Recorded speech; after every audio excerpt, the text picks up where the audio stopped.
Mahimtang sa panahon ng latest news. Ganon sa linya ang atong pagkasamaktan pinagi ni Sir Joseph Marlas. Sir Joseph, may butang sir.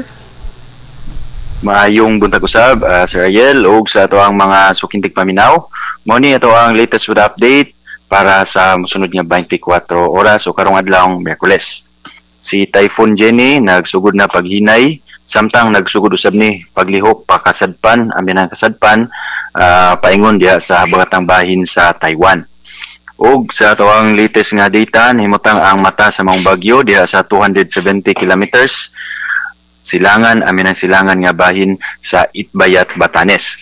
Naidalang hangin nga 150 kilometers per hour dul siyang sentro ug nay gustines ug pagkuso-kuso sa hangin nga dili molapas sa 185 kilometers per hour.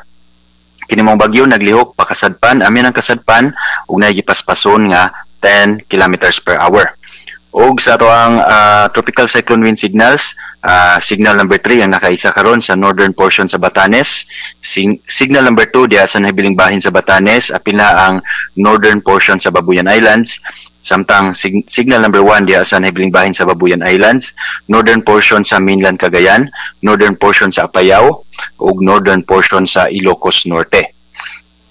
Og sa ato ang latest nga forecast track kining maong bagyo sud sa 12 ka oras maglihok pa kasadpan amin ang kasadpan paduol diha sa southern portion sa Taiwan. Og paghuman aning 12 ka oras maglihok na ni pa kasadpan.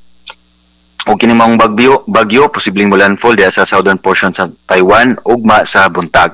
Paghuman makagawas sa tuang area of responsibility ug mausab sa hapon o sa gabi.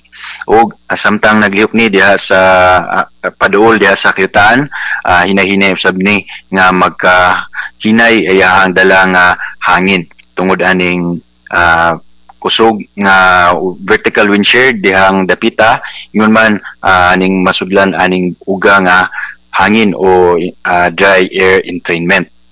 Og kini maong bagyo tungod kay layo ra ni diri sa Kabisayaan, layo ra ta sa diametro sa maong bagyo, wala ra ni direktang epekto og kining habagat o southwest monsoon may padayon naka-epekto sa central ug southern Luzon ingon man sa Visayas.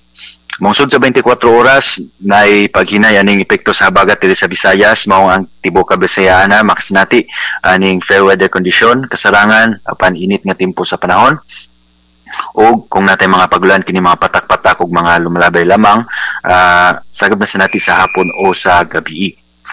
Kentang sa tong hangin ug kadagatan wala tay gale warning giisa sa tibuok Visayas, mao makasinati gihapon ta aning hinay nga to sa kasarangan nga hangin nga gikan sa habagatan ngadto na sa habagatang kasadpan ug atong kadagatan na ay gagmay ngadto na sa kasarangan nga mga pagbalod. Sa Cebu atong dagat mo hunas ni sa 2 minutos sa dili pa maglas 8 karong buntag na nagimabon nga 0.02 meters og motaob 5 minutos sa dili pa mag-alas 2 sa hapon na nagilawmon nga 0.92 meters. Ato ang temperature forecast 26 to 33 degrees Celsius. Watong haring adlaw ni subang sa alas 5:33 sa buntag ug mosalop ni sa alas 5:33 usab sa hapon. Og mo natong latest gikan diri subutan sa Pag-asa-Mactan, Visayas del Oeste, si Joseph Marlas. Maayong buntag. Salamat nimo Sir Joseph, may butang sa Pag-asa. Welcome sir. Okay, good morning, bye-bye.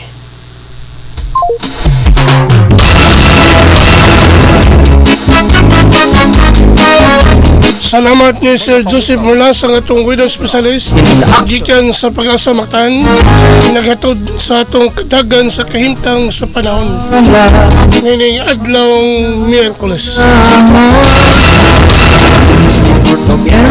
Salamat sa Pag-asa-Mactan. Salamat ni Sir Joseph Marlas.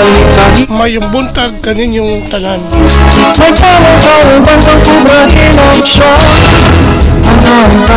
Ang